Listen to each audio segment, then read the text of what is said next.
Senhor, meus irmãos! Estamos aqui nesta última lição do terceiro trimestre de 2022, quase 2023, no Templo da Assembleia de Deus, Ministério do Belém, Campo de Presidente Prudente.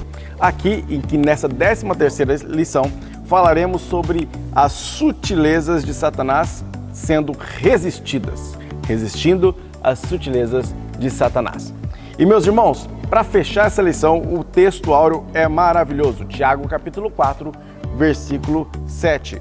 Sujeitai-vos, pois, a Deus, resisti ao diabo e ele fugirá de vós. Já deu spoiler do que vamos falar. Verdade prática, a submissão a Deus é a forma mais poderosa de resistir ao diabo. A leitura que baseia o nosso texto, a nossa discussão e os nossos argumentos está em Tiago, capítulo 4, versículos 4 a 10. E para introduzir este importante tema, concluindo esse trimestre, meu amigo Diego Fonseca. Fala aí, Diego. Olá, queridos pais do Senhor Jesus, que bênção estarmos juntos mais uma vez. E nesta altura, a última lição desse terceiro trimestre de 2022, esse trimestre muito relevante, muito importante, de assuntos de altíssimo nível e odiernos, diga-se de passagem, uma lição extremamente prática, onde o pastor José Gonçalves apresentou uma temática extremamente importante. Foi dialogado os ataques contra a Igreja de Cristo, sutilezas de Satanás nestes dias que antecedem a sua volta, e nós atingimos a lição de número 13, e eu acredito que não poderia ser outra temática a não ser essa, resistindo às sutilezas de Satanás. Portanto, digamos que um dos termos centrais a serem apresentados hoje é exatamente a concepção de resistência, né? Pois bem, eu quero convidar você que está com o material para a gente apresentar alguns dados introdutórios, né? É óbvio que a gente não poderia fazer a leitura de toda essa apresentação, isso tomaria tempo e não seria tão dinâmico assim, mas alguns recortes podem ser feitos, a começar por aquilo que o pastor Gonçalves diz, a saber, a igreja genuinamente evangélica está sob ataque do inimigo. Em muitos círculos ditos cristãos, que é um evangelho diluído, há pouco ou quase nada de essência cristã, e é nesta lição que nós veremos como a igreja pode resistir a tudo isso. Bom, já dá para a gente ter alguns spoilers daquilo que a nossa lição, de modo geral, irá nos apresentar hoje, não é? Então fique até o final, acompanhe todos os argumentos, compartilhe esse vídeo, deixe o seu like, registre o comentário, sua dúvida, enfim, vamos apresentar esse evangelho para mais e mais pessoas. Minha gente, o tópico 1 fala sobre o comprometimento com uma vida centrada em Cristo. E sem delongas, acho que já é válido a gente dialogar um pouquinho sobre isso. Nós temos dois argumentos aqui, foi uma proposta diferente utilizada do pastor José Gonçalves, trabalhou algum momento com 4 tópicos, em cada um deles 2 apontamentos muito relevantes. Este, por sinal, é um apontamento, digamos que um resgate histórico, né? Para quem é cristão há muito tempo, participante assíduo da EBD, ávido leitor, está acostumado a ouvir essa expressão: Cristo como Salvador e Cristo como Senhor. No primeiro momento, vejamos por que Cristo é lido como Salvador. Ora, pastor José Gonçalves, ele evoca a figura de 2 personagens extremamente relevantes do cristianismo, escritores do Novo Testamento, uma delas com uma extrema maestria, um domínio espetacular, a saber, Paulo e Pedro, né? Pedro, aquela figura que convivera com Cristo, que palmilhou, que trabalhou, que participou do seu ministério, que viu as curas, os milagres, que escorregou em alguns momentos, que foi recuperado, que pregou o primeiro sermão do cristianismo, que viu almas se renderem, que viu a efusão do Espírito Santo, enfim. E o Paulo, que dispensa também qualquer tipo de comentário, embora a princípio perseguidor por influência do judaísmo, mas posteriormente, né, pôde perceber que se tornara perseguido por aquele mesmo judaísmo em razão das suas crenças e concepções, um sujeito que levara o evangelho para os gentios, né, o apóstolo dos gentios, que escreveram uma gama violenta, né, de livros no Novo Testamento, e a expressão violenta é a mais pura possível. Esse é Paulo, Seja Pedro ou Paulo, nós temos duas figuras extremamente relevantes e históricas do cristianismo. O pastor José Gonçalves evoca estas duas personagens para destacar dois pontos relevantes também. O primeiro deles em Coríntios 2:2, a saber, a primeira carta, Paulo disse: porque nada me propus saber entre vós, senão a Jesus Cristo. Gente, Paulo tinha muita cultura. Paulo tinha uma formação acadêmica, tanto de cunho teológico quanto de cunho filosófico. Ele tinha um conhecimento linguístico fantástico, ele conseguia lidar, palmilhar, transitar por alguns espaços, a saber, ele escrevera para gentios, mas Paulo, quando escrevera a sua primeira carta aos Coríntios, deixou muito claro que ele não faz outra e qualquer apresentação, não faz outra e qualquer pregação, a não ser a respeito de Jesus Cristo. É óbvio que ele conhecia todo o aparato filosófico que era muito próximo dos seus dias, a saber, as figuras socrática, platônica, a figura de Aristóteles e outras personagens conhecidas filosoficamente, não muito distantes, séculos antes, que conviveram nos seus dias. Possivelmente haviam os registros muito bem guardados, explanados nas academias, mas Paulo não apresenta qualquer ponto de vista filosófico. Claro que ele faz concepções e construções com esse arcabouço, mas uma figura tem o papel preponderante na pregação de Paulo, a saber, Jesus Cristo. Pedro, de igual modo. Pastor José Gonçalves destaca Atos capítulo 4, verso 12. Em Pedro disse lá: em nenhum outro existe salvação. Pedro falava a respeito de Cristo e deixou muito claro que fora dele não há Salvador, salvação em Jesus Cristo. Diálogo que está muito parelho àquilo que ele ouvira nos anos de ministério que convivera com Jesus. Jesus dissera de si mesmo: eu sou o caminho. Ele vira que Jesus pregara o evangelho para diversas pessoas e, embora ele desse cura para cegos, surdos, mudos, para paralíticos, ressuscitara mortos, ele dera vida para quem estava vivo, mas morto por dentro. As suas pregações, as suas exposições, os seus sermões eram transformadores. E Pedro, então, ratifica a fala do seu mestre: não existe um outro Salvador a não ser em Jesus Cristo. Bem, depois de evocar essas duas figuras, o pastor José Gonçalves vai destacando outros textos que coincidem com esta proposta. Próprio Atos capítulo 8, versículo 5, onde Filipe pregava a Cristo.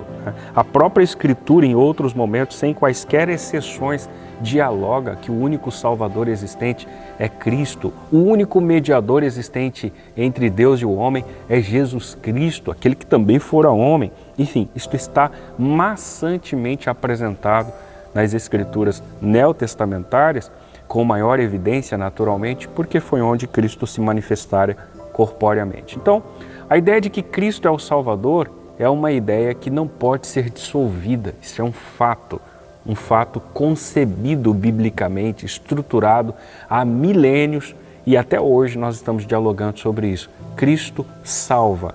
Cristo é o Salvador da humanidade. Ao longo da história, outros hipoteticamente salvadores surgiram, mas com vida curta. Se você for ao túmulo deles, você vai encontrar os seus ossos. Jaz aqui os ossos de fulano, beltrano, ciclano, mas se você for a Jerusalém, ou seja virtual ou fisicamente, você vai descobrir que lá no seu túmulo está escrito: ele não se encontra mais aqui, ele já ressuscitou e vive para sempre, portanto, o Senhor Jesus é o nosso Salvador. Só um detalhe, uma nota de rodapé: Jesus é o Salvador não simplesmente, unicamente, pelo fato de ter morrido na cruz do Calvário, mas também e principalmente porque ao terceiro dia ele ressurgiu. Senão ele seria um grande mártir, lembrado por todos nós. Mas ele vive. Jesus vive. Não existe nenhum fator que contrapunha isso e consiga comprovar a sua não existência. Jesus está vivo e a nossa crença é que esse Salvador venha nos buscar.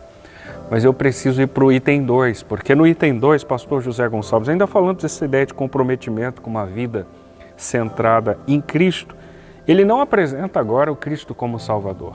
Ele avança e apresenta Cristo como o Senhor. Diego, existe alguma distinção?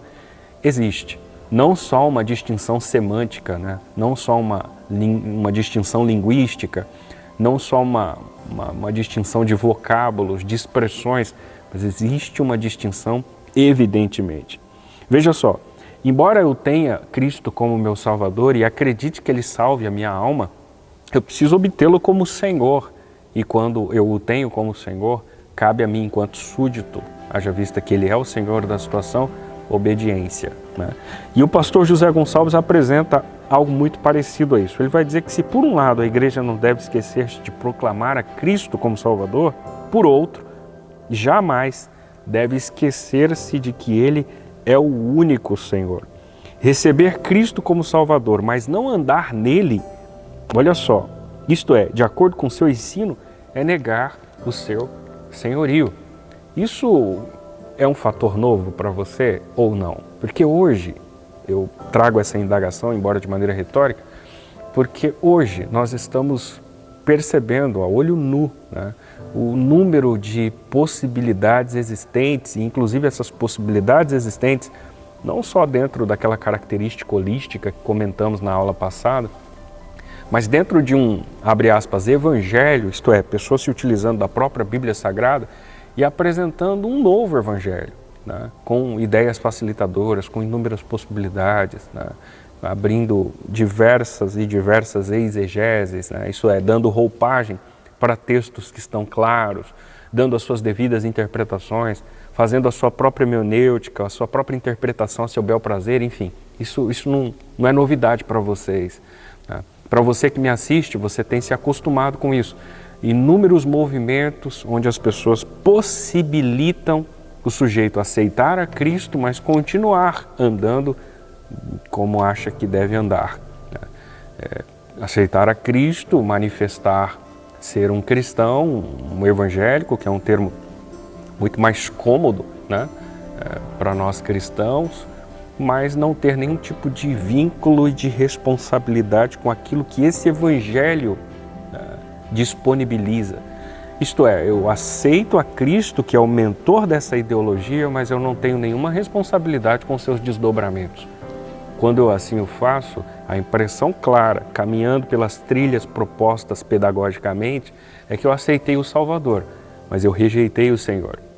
E eu preciso andar tanto com o Cristo que me salvou, como obtê-lo como meu Senhor, isto é, andar nele, seguir os seus princípios, os seus ensinos. E Jesus deixou claro para nós que esse caminho não seria muito fácil. Lucas 9, 23, em outros textos dos evangelhos nós encontramos essa mesma expressão, mas eu faço questão de destacar a fala de Lucas, na verdade de Cristo, escrita por Lucas, onde ele diz, se alguém, né, olha a possibilidade, quiser vir após mim, ou seja, me seguir enquanto Senhor, você vai precisar negar a si mesmo, tomar a sua cruz para então me seguir. Então existe algumas, hipoteticamente, exigências nesse processo, né? Eu preciso desconstruir a mim mesmo, as minhas verdades existentes, né? Aquilo que eu achava que era e não era, enfim, se eu aceitei a Cristo como Salvador, eu logo preciso aceitá-lo como Senhor. E esse é um processo nem sempre rápido, um processo a médio, longo prazo, onde as mutações vão acontecendo na vida do sujeito, mas quando existe permissividade, essas mudanças acontecem de maneira significativa e por mais que o processo não seja um processo amistoso, mas na maioria das vezes doloroso, você se permite passar por ele, carregar, não literal, mas hipoteticamente a sua cruz e seguir a Cristo porque vale a pena obtê-lo como Senhor. Eu finalizo essa exposição do tópico primeiro, destacando o que o pastor José Gonçalves aponta no final do item 2. A sutileza do diabo está no fato de dizer que você pode viver uma coisa sem ser outra. Em outras palavras, você pode ser salvo independentemente da forma ou maneira como você vive. Não é essa a ideia. Se você entendeu dessa forma, me desculpe, mas respeitosamente você entendeu totalmente errado. Servir a Cristo envolve compromisso, aliança, vínculo, conserto, né? Nós estamos firmados nele. O diabo vai agir como sempre agiu e principalmente quando você toma essa decisão, ele vai insistir muito mais para tentar desconstruir os seus princípios e valores. Mas siga firme, se apegue com Cristo, Ele é o seu Senhor. Ele vai te dar a direção certa. E quando você não receber essa orientação através de uma oração, aqui está o elemento principal, a Bíblia Sagrada. Leia a palavra de Deus, porque nela nós encontraremos lâmpada para o nosso pé e luz para o nosso caminho. Iluminação para que a gente não colida, não caia e tenhamos quedas que causem hematomas sérios e graves ao longo da nossa trajetória. Amém? No tópico 2, nós falaremos sobre o comprometimento com as Escrituras. Porque, como diz esta ideia desta 13ª lição, você só consegue resistir aos ataques e às sutilezas do diabo respondendo com a palavra de Deus, sendo, portanto, balizado por esta palavra. E como você vai ter esta arma nas mãos se você não sabe manuseá-la, se você não sabe utilizá-la, se você não sabe compreendê-la? Essa ideia de resistir militarmente ao diabo, esta ideia de buscar realmente ser forte o suficiente para resistir no poder de Deus, né? A gente não utiliza o nosso próprio poder, a gente não tem como fazer isso, vencer o diabo pelo nosso próprio poder, mas nós resistimos ao diabo através do poder de Deus, através da sujeição a quem é mais poderoso e maior do que nós. Por isso, uma coisa muito importante é saber manejar a palavra da verdade, como indica Paulo a Timóteo. Nós devemos saber operar essa espada do Espírito, limpando-a, ou seja, sendo cuidada dia a dia, igual um soldado faz com a lâmina da sua espada, sempre polindo, sempre preparando, sempre afiando. Mas não só isso, não adianta ter uma grande espada, uma espada poderosa como a Bíblia Sagrada. Você aí que coleciona Bíblias de estudo, você aí que tem todas as versões de Bíblia do mundo, isso não adianta nada se você não souber manuseá-la. Não adianta nada se você não acreditar nela, se você realmente não perceber que as Escrituras Sagradas são base, regra de fé e prática para a sua vida. E é isso que o pastor José Gonçalves fala neste segundo tópico, do comprometimento em ver a palavra de Deus como uma revelação divina, como um modo de você realmente buscar e entender e manejar bem esta espada que vai nos ajudar a resistir às sutilezas satânicas. E aí a gente não pode cair num argumento que é antigo, muito antigo. Um argumento que foi iniciado lá no Gênesis, pela serpente, e que hoje ainda continua tendo suas reverberações. No século XXI, ainda quem acredite que a Bíblia precisa ser atualizada, que a Bíblia é retrógrada, ou que a Bíblia já passou o tempo dela, ou que ela apenas contém e não é a palavra de Deus, que você precisa tirar os mitos da Bíblia, e etc, e etc, e etc. É o mesmo e velho argumento da serpente. Onde, Júnior, está esse argumento? Gênesis capítulo 3, versículos 1 e Gênesis capítulo 3, versículo 4. São dois argumentos que o diabo inicia lançando para Eva. E aí, meus irmãos, esse argumento continua sendo reverberado ao longo dos tempos. No versículo 1, o diabo não faz muita coisa. Ele só coloca uma interrogação. O que Deus disse? Ou seja, o erro está aí na interpretação. Será que você entendeu exatamente aquilo que está escrito na Bíblia? Será que você não precisa atualizar o seu entendimento acerca da Bíblia? E aí a gente começa, será que a Bíblia está dizendo realmente isso? Será que Deus está realmente dizendo isso?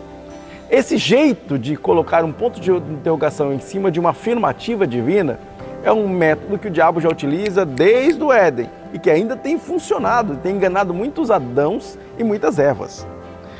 Essa descredibilização, né, tentar criar um ponto de interrogação, será que a Bíblia é a palavra de Deus ou ela só contém? Será que a gente não precisa depurar? Esse tipo de questionamento é o que o diabo tem levantado. No versículo 4, a serpente faz outra coisa. Ela diz, não, Deus não disse isso. Não, aquilo que Deus disse, não é bem assim, não vai se cumprir não. Vocês não vão morrer. É muito pelo contrário. Muita gente ainda usa esse mesmo argumento. Não, a Bíblia não é a palavra de Deus. Não. A Bíblia ela é apenas uma forma de você chegar, é apenas mais um livro sagrado, é um código de moral e não é um caminho ali que mostra aquilo que Deus quer para a nossa vida. Por isso, essa ideia de tentar desmistificar a Bíblia, tirar a Bíblia da posição em que ela deve ocupar como sola scriptura, como escritura sagrada, é uma tática que o diabo utilizou no Éden e que os seus filhos, os filhos do diabo no século XXI, também estão utilizando. E tem dado certo muitas vezes. Por isso, o alerta é sério. Comprometa-se com a palavra de Deus. Como diz Billy Graham, a frase é dele, como diz Billy Graham, a Bíblia é mais atual do que o jornal que vai circular amanhã. Bom, além disso, nós temos uma referência do pastor José Gonçalves ao Salmo 119 e 105, que é outro texto que merece o nosso exame. Todo mundo conhece esse texto já está em vários lugares, né? É muito copiado, muito citado, mas ele tem um negocinho muito interessante na palavra deste texto, nas palavras deste texto. A palavra de Deus ali, né? A palavra de Deus, ela é lâmpada para os nossos pés e luz para o nosso caminho. Nós vemos dois espaços, duas referências, dois aspectos referenciais aí. Primeiro, ela é lâmpada. Lâmpada é lamparina, é algo como se fosse um lampião, né? Quem é nordestino vai lembrar. Aquele lampiãozinho do querosene. Pois é, a luz emitida pelo lampião ali ilumina os pés, ou seja, um espaço curto, o nosso presente. A Bíblia, ela guia o nosso presente. Ela nos mostra o suficiente para nós cremos em Deus. E nós entendemos aquilo que Deus quer para nós. É o manual da nossa vida, o manual que o próprio Criador deixou para que nós entendêssemos como Ele nos fez e o que Ele espera de nós, qual é a nossa função. É isso que é a Bíblia. Lâmpada para os nossos pés, pronta para nos guiar no presente. Mas ela é mais que isso, ela é luz, ou seja, ela se projeta para o nosso caminho, ela é luz para o nosso caminho, para o nosso futuro. Ela também nos indica qual é o fim de todas as coisas. A história já está contada. Ela é norte, bússola, ela aponta, ela guia para que nós enxerguemos o caminho e não tropecemos em pedra. É para isso que a Bíblia é a nossa regra de fé e conduta, porque assim nós temos estabilidade para olhar para esse caminho e enxergar este caminho. E aí o trilhar deste caminho é Jesus. A porta no final deste caminho é Jesus e ela estará aberta se você conseguir entender aquilo que Jesus fez por você, por mim e por você. Ele é este caminho e esta porta que nos espera. Mas a gente precisa enxergá-lo e para enxergá-lo nós temos a palavra que Ele deixou para nós. Por isso, comprometa-se com as Escrituras. Queridos, nós atingimos agora o tópico 3 da nossa abordagem, comprometidos com uma vida cheia do Espírito. Olha que assunto importante também. Pastor José Gonçalves começa dialogando sobre o Espírito Santo no plano da redenção. É o Espírito Santo quem conduz o homem a Cristo. João capítulo 16, versículo 8, capítulo 3, verso 5, apresenta de uma maneira bem interessante esse dado. Na realidade, permita-me utilizar esse argumento, né? Comumente você, hoje não com tanta veemência, mas durante muito tempo você ouvia muito alguém dizer, olha, aquela pessoa, fui eu quem ganhei para Cristo, aquele outro, né, tal. Eu não estou dizendo aqui que esse sujeito fazia uso desse argumento, dessa fala, por vias orgulhosas, vaidosas, nem sempre, algumas vezes sim, mas não em todo momento. Às vezes o fazia na simplicidade, enfim, pelo prazer de dizer que conseguiu trazer alguém ao Senhor Jesus. É fato que isso de fato se sucedera, né? Diversas pessoas se tornaram instrumentos, desbravadores, invadiram os mais rincões longínquos da nossa sociedade, locais dos quais ninguém dava absolutamente nada, mas as pessoas foram atingidas pelo poder da palavra, pela vida de alguém, e foram tocadas. Por quem? Pelo Espírito Santo. Aceitaram a Cristo, Cristo lhes aceitou, né? Porque foi Ele quem nos escolheu, e nessa relação o fruto está aí. As pessoas estão frequentando a igreja, constituíram família, seus filhos estão servindo a Deus, toca na orquestra, canta na mocidade, no grupo de adolescentes, está no departamento infantil, o irmão é um obreiro, um diácono, um cooperador, um pastor, enfim. Isso é reflexos de alguém que um dia semeou uma boa semente. Isso é válido de ser destacado, indubitavelmente. Mas o principal mentor e responsável pela mutação na vida de alguém é o Espírito Santo.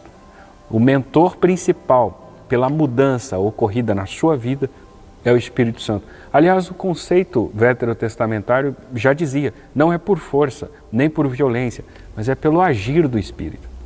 A concepção neotestamentária também vai por essas vias, né? Em momento algum, o Senhor Jesus força alguém em algum momento para que lhe siga. Ele prega, ele cura, ele manifesta os milagres e as pessoas, ao verem, ao ouvirem, desejam segui-lo, e isso indubitavelmente são reflexos de uma ação do Espírito Santo. Pois bem, o pastor José Gonçalves destaca nesse item 1, falando do Espírito Santo nesse processo de redenção, ele diz que as Escrituras exortam o cristão a andar no Espírito como única garantia de não satisfazer os desejos carnais. Ele evoca a figura de Paulo, capítulo de número 5, versículos 16 e 17, quando Paulo elenca uma série de obras da carne.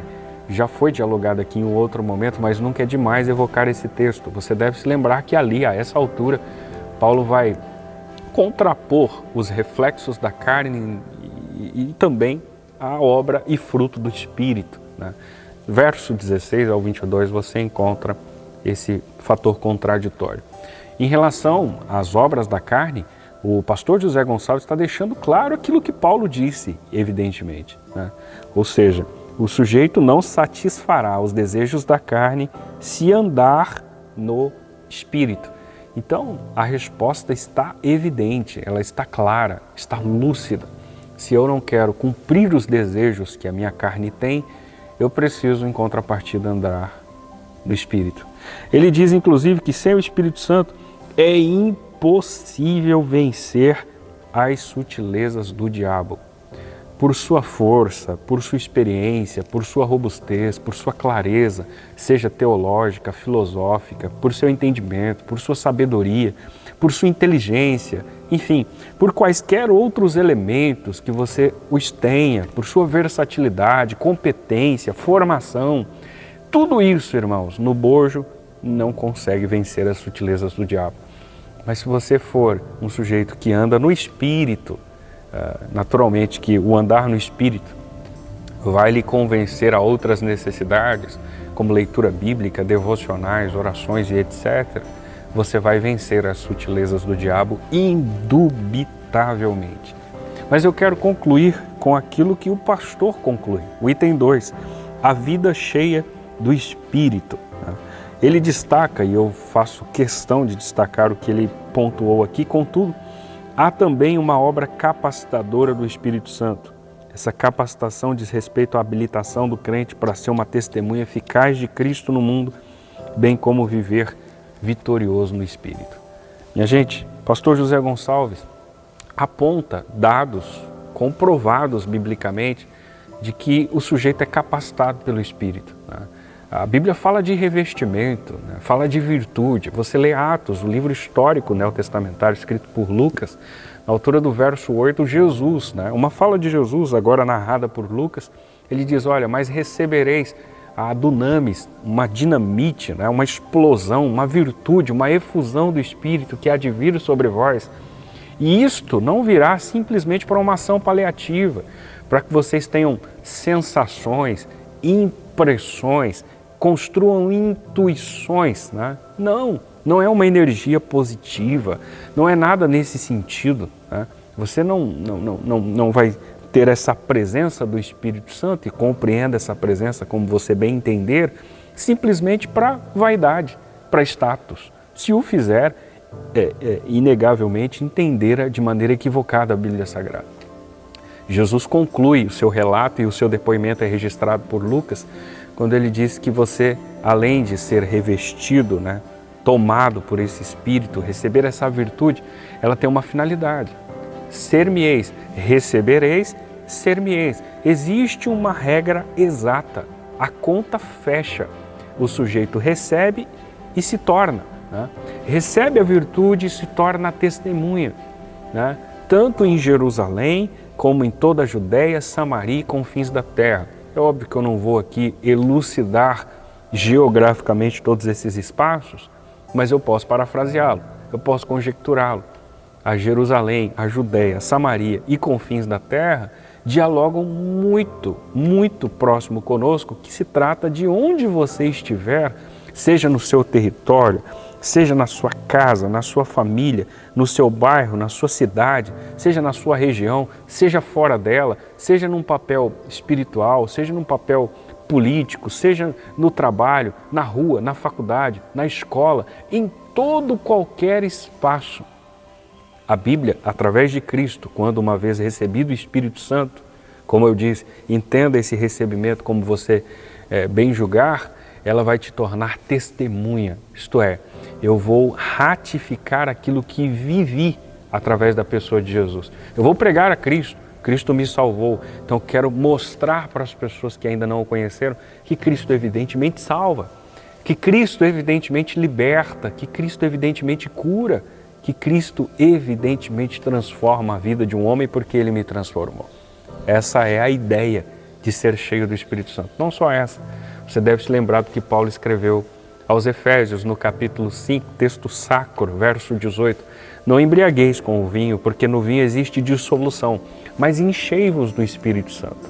Há um outro contraponto. O vinho traz dissolução, o vinho traz contenda, o vinho traz desequilíbrio, mas o sujeito cheio do Espírito Santo, pelo contrário, é um sujeito sensato, equilibrado, justamente porque possui o Espírito Santo.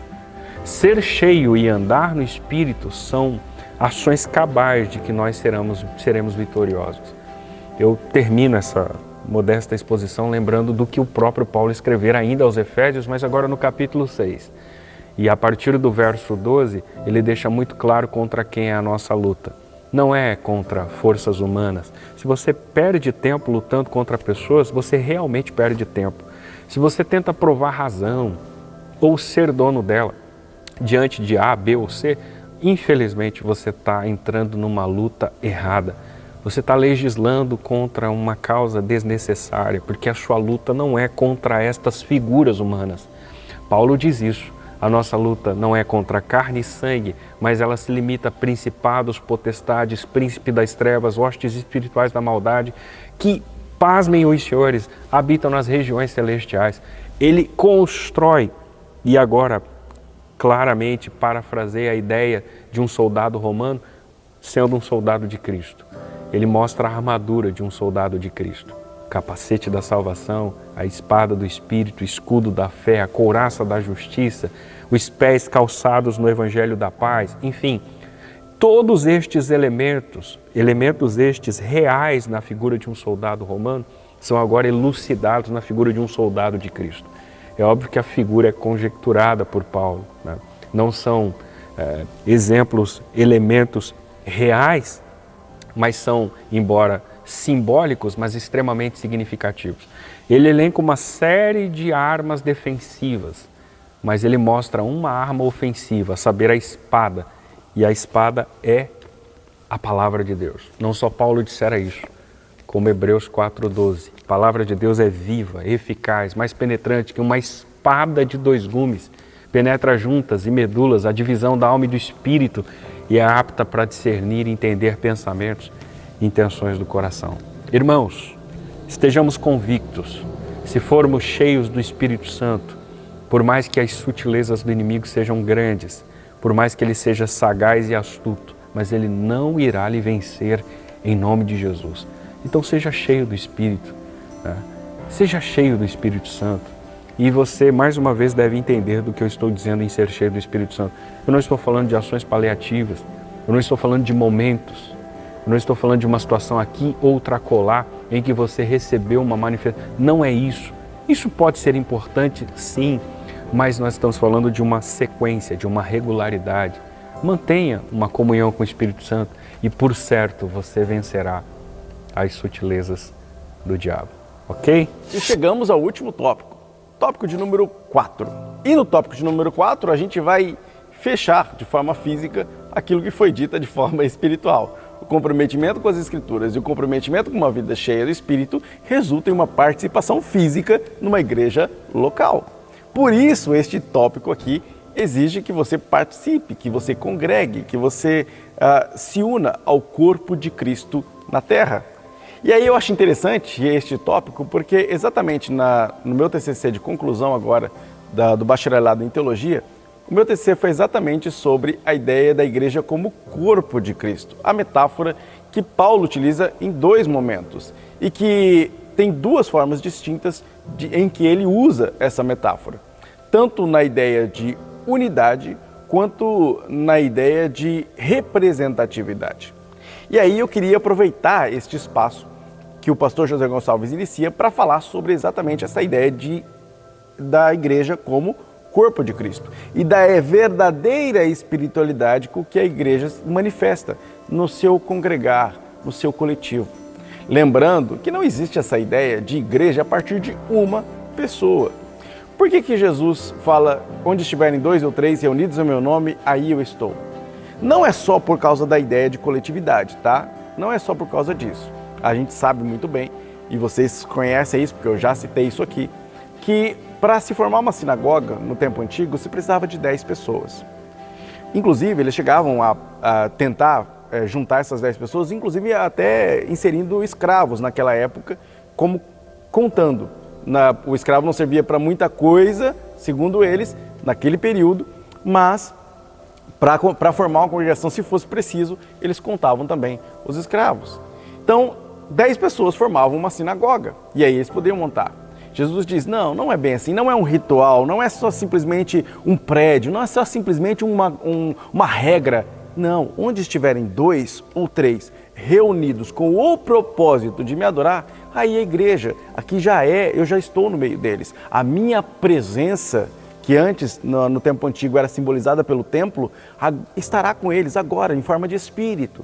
Portanto, esta ideia de coletividade tem essa ideia de adorar, de um propósito comum. E esse propósito comum exige essa coletividade, exige essa koinonia, essa comunhão.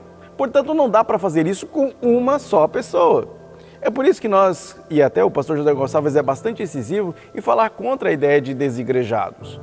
Porque ainda que você tenha problemas com a estrutura, problemas com a representação física, ainda que você tenha problemas com a liturgia ou problemas dogmáticos, isso não faz com que você não valida uma ideia de que você pode se afastar completamente da igreja, de qualquer tipo de organização, do congregar, porque isso é uma exigência para uma espiritualidade sadia. É uma exigência para que você faça parte do corpo de Cristo. Um membro isolado deste corpo é um membro amputado. E ele morre porque não tem irrigação. Aí você fala, eu tenho a irrigação do céu. Não tem, meu querido, porque a palavra de Deus nos mostra que a igreja é um corpo composto por múltiplas pessoas que realizam e fazem múltiplas funções ali dentro, para um único propósito, adorar a Deus. Então o batismo é único, a liturgia pode ser diferente, mas o Senhor é único, o Deus é único, a lei é única ali, a regra é única, mas somos um coletivo. Vivemos dentro deste coletivo, desta ideia de comunhão. E aí eu pergunto para você, qual é o seu lugar no corpo de Cristo? Você tem uma importância. Não existe o membro mais importante ou menos importante. Até mesmo aquilo que a gente acha que é descartável tem uma função. Dentro do nosso corpo, eu estou falando da anatomia. Imagine então o resto. Imagine nós contabilizarmos na ideia de unidade, utilizando essa metáfora que Paulo utiliza. Portanto, você é importante sim, fazendo parte do reino de Deus dentro do corpo de Cristo. Paulo utiliza de duas formas diferentes, tanto em Efésios quanto aos Coríntios. Em 1 Coríntios 3,16, ele traz essa ideia de a igreja como uma unidade da igreja, representando Cristo na terra. Já em outras ocasiões, ele utiliza a ideia do corpo de Cristo como um representante místico do próprio Cristo na terra, ou seja, como embaixadores, e é por isso que ele nos coloca como embaixadores de Cristo na terra. A igreja revela a glória de Deus. Em Efésios se fala assim, a igreja revela a glória de Deus na terra. É ela que foi deixada aqui como representante para mostrar que Deus ainda se importa com a humanidade, com o meio ambiente, com a saúde, com o cuidado, com a caridade, com os pobres, com as viúvas. Foi a igreja que foi comissionada para evangelizar o mundo, para levar a palavra de Deus a todas as pessoas que tinham se perdido de Deus. Por isso, essa ideia de desigrejado cada vez mais se desvincula dessa missão tão importante, que na teologia chamamos de missio ecclesiae, ou seja, a missão da igreja, e que representa o nosso Cristo, executando o que também chamamos de missio Dei, ou seja, a missão de Deus. É Deus em missão, é Deus fazendo algo, se revelando à humanidade e utilizando a igreja como um canal, um agente de transformação deste mundo que ele veio redimir, buscar. Por isso nós precisamos olhar para a nossa congregaçãozinha, para a nossa denominação, para a nossa igreja, com suas falhas, com suas dificuldades, com seus problemas, e observar que ela é um reflexo da nossa humanidade. E que isso não pode fazer com que a gente imagine que a gente deve abandoná-la só por causa disso. É claro que existem problemas graves, mas aqui vamos olhar primeiro para aquilo que nos une e não para aquilo que nos diferencia. Porque todas as vezes que a arrogância entra dentro do nosso coração e a gente acha que sozinho consegue alguma coisa, a gente tira Deus do trono do nosso coração. Retira a ação do Espírito Santo que nos leva a amar o próximo além dos seus defeitos, para além das suas circunstâncias. Fazer aquilo que Cristo nos ordenou. Amar o próximo não só como nós mesmos, mas principalmente como Ele também nos amou, com nossos defeitos, com nossas imperfeições. Será que se nós montássemos a nossa igreja do jeito que a gente gosta, Cristo entraria nela? Então é preciso também observar que nós precisamos congregar as minhas qualidades, ajudando a suprir os defeitos do meu irmão, as qualidades do meu irmão, suprindo os meus defeitos. E assim caminhamos juntos para o céu, que é o nosso destino final. Que Deus abençoe, meus irmãos. Bom, meus irmãos, eu voltei aqui só para me despedir de vocês. Há mais ou menos 2 meses atrás, meu trabalho, meu serviço, me destinou a uma outra cidade. E por isso tive que me mudar. Mas havia me comprometido de terminar o trimestre com o pastor Samuel Padilha, a quem, inclusive, agradeço demais pelo espaço que me deu nesta igreja e no coração de vocês também, tendo acesso aí à sua casa toda semana, praticamente.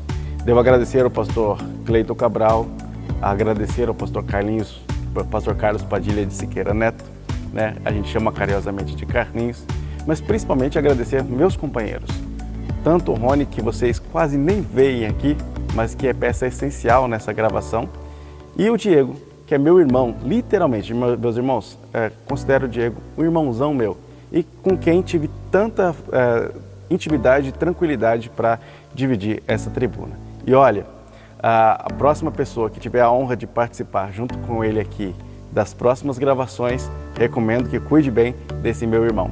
E meus irmãos, a vocês, principalmente a vocês, que nos deixaram entrar nos seus corações, nas suas casas e nas suas mentes, eu agradeço muito. É claro que a gente está aqui, do lado, pertinho, e a gente sempre vai se ver nas redes sociais, eu também tenho um canal no YouTube, mas o mais importante, nós estamos caminhando para o mesmo lugar. Espero que todos vocês continuem assíduos na escola dominical. Professor, se dedique, porque cada vez mais você vai ficar feliz quando os seus alunos falarem do jeito que você fala, passarem as suas informações, aprenderem com você e lá na frente dizer que tem bagagem de Bíblia porque tiveram um bom professor. Um bom professor faz toda a diferença. Que Deus abençoe em Cristo Jesus. Meus irmãos, nós atingimos com a graça de Deus o final de mais um trimestre. Foi um prazer enorme ter você aqui com a gente. Esta programação não faria sentido. Essa rede de streaming, de vídeos, não faria sentido sem a sua audiência. É muito bom ter você com a gente. Mas eu quero finalizar como costumeiro, destacando a fala do pastor José Gonçalves, quando ele diz que o nosso propósito ao longo dessa trajetória foi mostrar os ataques sutis de Satanás contra a igreja e destacar, de igual modo, as estratégias para o povo de Deus permanecer firme na resistência contra o adversário. Irmãos, permaneçamos firmes nessa resistência. Nós estamos num processo de resistência. Tá? Isso é um processo contínuo que contemplou os nossos pais na fé, que contemplou os nossos irmãos ao longo de toda a história e que nos contempla hoje. Sejamos firmes, persistentes e, de igual modo, resistentes em nome de Jesus. Eu quero evocar a fala de Paulo de um texto que eu gosto muito, de Romanos 8. Romanos 8 começa com um versículo conclusivo. Portanto, agora não existe nenhuma condenação para aquele que está em Cristo Jesus. Coloque isso na sua mente. Não existe condenação se você está em Cristo Jesus. Não anda de acordo com a carne, mas de acordo com o Espírito. Lá na altura do verso 31, só para, mais uma vez, exercitar a sua fé, ele vai dizer o seguinte: que diremos, pois, a estas coisas? Se ele, Deus, é por nós, quem será contra nós? Aquele que nem mesmo o seu próprio Filho poupou, antes o entregou por todos nós, como nos não dará com ele todas as coisas? Quem vai intentar acusação contra você, que é um escolhido de Deus, se é Deus quem o justifica? Quem os condenará, se é Cristo quem morreu, antes quem ressuscitou dos mortos? Está à destra de Deus, intercede por nós. Irmãos, nesse processo de resistência, quem nos separará do amor de Cristo? A tribulação, a angústia, a perseguição, a fome, a nudez, o perigo, a espada? Como está escrito, nós somos, de fato, entregues à morte todo dia e reputados como ovelha para o matadouro. Mas tem um porém. Em todas estas coisas, nós somos mais do que vencedores, não por nós mesmos. Seria um ledo engano pensar assim, mas por aquele que nos amou. Jesus Cristo te ama. Jesus Cristo nos amou primeiro, Ele nos escolheu. Não desista, peça ajuda se for o caso, ore, peça socorro a Deus, por certo Ele vai lhe socorrer, mas siga firme, resista, a vitória é sua, em nome de Jesus. Amém? Eu quero convidar você para que a gente faça uma oração, mas antes de fazer essa oração, eu quero registrar aqui os meus cumprimentos ao meu amigo Júnior Santiago. Júnior, como já disse para vocês aqui, ele passou por um processo de transição no seu trabalho e precisou se ausentar do nosso campo e, consequentemente, dessas gravações. Mas eu vivi aproximadamente 2 anos, ou por que não dizer, convivi aproximadamente 2 anos com o Júnior, pude conhecê-lo, trocamos diversas ideias. Em alguns momentos as opiniões eram divergentes, mas sempre houve a amizade e o respeito. E o meu carinho pela sua pessoa é enorme e eu faço questão de destacar isso aqui. Desejo que Deus te abençoe muito, Júnior. Obrigado pela partilha, obrigado por esses momentos tão importantes que juntos pudemos contribuir para o reino de Deus. E nesta oração, você que ora conosco sempre, eu queria que você também abençoasse a vida dele, em nome de Jesus. Se você puder, ore comigo. Querido Deus, muito obrigado por essa oportunidade tão rica, tão especial, onde estritamente falamos sobre a resistência ante as sutilezas de Satanás, que não se cansa em trabalhar contra nós para desestabilizar a nossa fé. Nos dê graça, sabedoria, força e que o seu Espírito seja sobre nós sempre, possamos andar nele, ser cheio dele. Pai, em nome de Jesus, guarde a nossa vida, guarde a nossa família, guarde a nossa casa, guarde os nossos irmãos, em especial o meu irmão Júnior, meu amigo. Que o Senhor possa conduzi-lo por vias pavimentadas, guardá-lo, protegê-lo, realizar os seus sonhos, tornar as suas conquistas ainda mais celebradas, Pai. Que o nome do Senhor possa ser glorificado em sua vida sempre e que Ele continue sendo um instrumento de bênção através da pregação do Evangelho, que vidas possam ser tocadas, transformadas, curadas física e emocionalmente para a glória do Teu próprio nome. Aos meus irmãos que sempre estão em audiência, em sintonia, que o Senhor os abençoe. Querendo Deus, estaremos juntos no próximo trimestre para dialogar um novo assunto. Que a sua bênção e o seu Espírito seja sobre nós. É o que te pedimos em nome de Jesus. Amém? Deus te abençoe. Fique com Deus.